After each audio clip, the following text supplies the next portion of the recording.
Warren Buffett is, let's be honest, famously skeptical of tech he can't wrap his head around.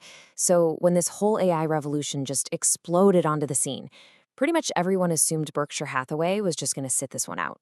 But what if I told you they're actually making one of the biggest and frankly smartest bets on AI out there? It's just hidden in plain sight. Okay, let's get into it. To really get Berkshire's strategy, you have to start with the man himself. He's been super cautious in public, right? He's compared AI to the atomic bomb, and he's constantly warning everyone about scams. And that public view has set up this really fascinating paradox. Which, of course, leads us to the big question, the one we're here to answer. Is the Oracle of Omaha, the master of finding long-term value, really just letting the biggest opportunity of a generation just slip through his fingers? I mean, on the surface, everything seems to point to yes. You look at the evidence. In 2024, Berkshire actually started selling off its shares in Snowflake, the AI cloud data company. That looks like a huge red flag, right? It just seems to confirm they're not willing to jump into the deep end of the AI pool. But here's the twist. The real answer is a hard no. Berkshire isn't missing the boat at all. They've just found a backdoor entrance. They are placing a massive, massive bet on AI, and they're doing it in classic quintessential Buffett style. So how are they doing it? Well, it's what you could call the indirect AI play. They're not trying to guess which AI software will win or which company will make the best chip. Nope, they're going with the old picks and shovels strategy. Think about it. During the gold rush, the people who made the most reliable money weren't the ones digging for gold. It was the people selling the picks, shovels, and pans to all the miners. For AI, the ultimate shovel isn't software, it's electricity. And that right there brings us to the absolute core of this whole strategy. The single biggest bottleneck for the entire AI industry. The one thing it can't live without is its unbelievable, staggering thirst for power. These AI data centers are energy monsters on a scale we have literally never seen before. Just how big is this demand? Take a look at this number. Berkshire Hathaway Energy, or BHE, is projecting that the amount of electricity needed just for its data center customers is going to increase 9 times over by 2030. That's a 900% increase in just a handful of years. It's wild. And this chart, it just puts it all into perspective. You can see that growth it's practically a vertical line. And this isn't just some wild guess. This is based on real contracts with companies like Google and Meta and Microsoft. They are building these enormous data centers in BHE's territory right now. So this demand, it is locked in. So here's the thing to remember. The ultimate ceiling on AI's growth isn't going to be how many chips NVIDIA can produce. It's going to be the actual physical limits of our power grids. And that is the exact problem that Berkshire Hathaway is positioning itself to solve. Okay, but building new power plants is crazy expensive. And it's a political nightmare, right? Nobody wants their electricity bills to go up. So how is Berkshire going to build all this new power capacity without a massive public fight? Well, this is where the strategy goes from smart to absolute genius. They came up with this thing called the Clean Transition Tariff, or CTT.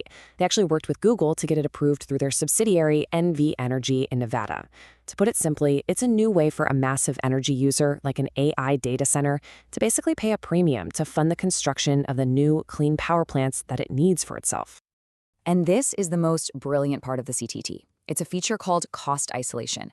The big tech company, the one that needs all the power, pays for the new plant directly. That means your electric bill and my electric bill, we don't see a dime of that cost. It takes all the financial risk away from the utility, and it completely dodges the public anger that usually kills these kinds of projects.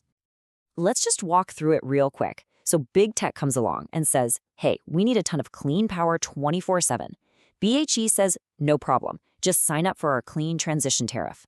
BHE then takes that guaranteed money and builds a brand new next-gen power source, something cool like geothermal. In the end, big tech gets the power it's desperate for, and regular people are totally protected from the costs. It's a win-win-win. And that's exactly why the CTT is so much better than the old way of doing things, like with power purchase agreements. PPAs are usually for things like solar and wind, which is great, but they're intermittent. The sun isn't always shining. AI data centers need power all day, every day. The CTT is specifically designed to build what's called clean, firm power that runs around the clock, which is exactly what big tech needs to meet its own ambitious clean energy goals. So Berkshire already has this brilliant financial and regulatory plan. But wait, there's more. They have another ace up their sleeve, something truly unique that pretty much no other utility company on the planet has. So first piece of the puzzle, you have Berkshire Hathaway Energy, the company that's actually building and running the power plants. And then the second piece, you have BNSF, one of the biggest railway networks in North America, which is also owned by Berkshire Hathaway. You put those two together and you get something absolutely incredible, a vertically integrated infrastructure machine. Berkshire doesn't just own the power plants, it owns the railroad that delivers all the giant heavy parts you need to build them. Now, why is that such a huge deal? Well, building a power plant means you have to move these enormous, crazy heavy pieces of equipment, like turbines and transformers. For most companies, that's a logistical nightmare and a huge reason for delays. But for Berkshire, BNSF can just put BHE's projects at the front of the line. It's this closed-loop system that cuts out all the bottlenecks and makes construction so much faster. They can literally build faster than anybody else.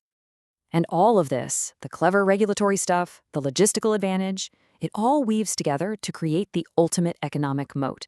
That's a classic Buffett idea, a competitive advantage that's almost impossible for anyone else to overcome. Just look at the difference here. On one side, you have the traditional way. A utility like Duke Energy tries to build a new plant and then passes that cost on to everybody. The result? People get angry, regulators push back, and projects get stuck for years. Then you have the BHE model with the CTT. The cost is isolated to the one customer that wants the power. The result? Smooth sailing with regulators and super fast, de-risked growth. It's not even a fair fight.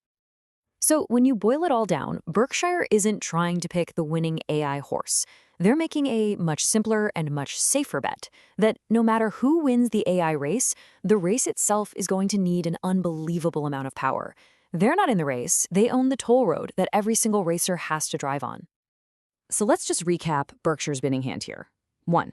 They've plugged directly into guaranteed structural growth. AI needs power, period. 2. They've used regulatory genius to completely isolate themselves from financial risk. And 3, they're using their own secret weapon, their internal synergy with BNSF, to build faster and better than any of their rivals. It really just leaves you with this one final thought. While everyone is scrambling and fighting to find gold in the big AI rush, maybe the real long-term winner isn't the one who strikes it rich. Maybe, just maybe, it's the quiet company in the background that happens to own the power grid and the railroad tracks that lead right up to the mine.